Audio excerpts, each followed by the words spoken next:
All right, today I wanted to talk about a topic that confuses a lot of people, and it's getting the right measurements for your food. So ounces, grams, things like that. And it confused me. I had to write some of it down actually, but don't worry.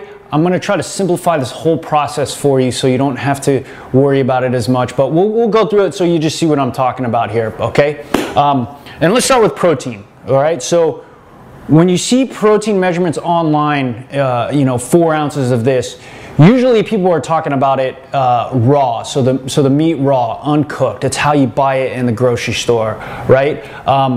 So 4 ounces of meat is about 1/4 pound, and it's about 113 grams by weight. And this is what confuses people, because what we're looking for is what does it actually yield in terms of protein grams for our diet plan. So 4 ounces equals 113 grams by weight, but it actually yields 25 grams of protein for that serving size. Okay, so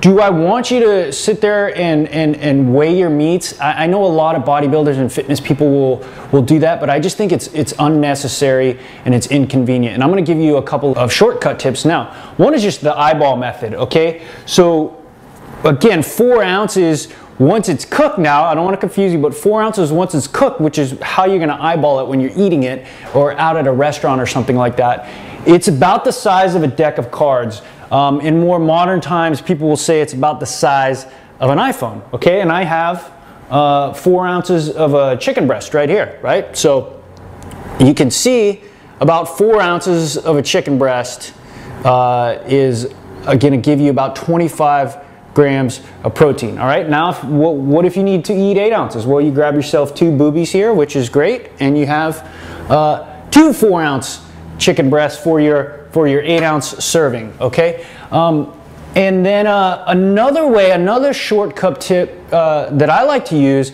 is I'll buy meat by the pound. All right, so if I'm buying a top round steak, for example, I'll buy it by the pound, and if I need 1 pound equals 16 ounces. If I need an 8-ounce steak, you just cut that thing in 2 and you got 2 8-ounce steaks. All right, so what I'm trying to say is it doesn't need to be exact, like you sit there and weigh your foods. It's not very practical in the real world, right? So you can use the eyeball method. If you're buying it raw buy it by the pound, cut it up accordingly. Do some shortcuts like that, so you're not sitting there having to pull out a scale every time with your protein. All right, so I hope that clarifies things, and I hope it gives you a little simpler method of getting the right protein serving sizes.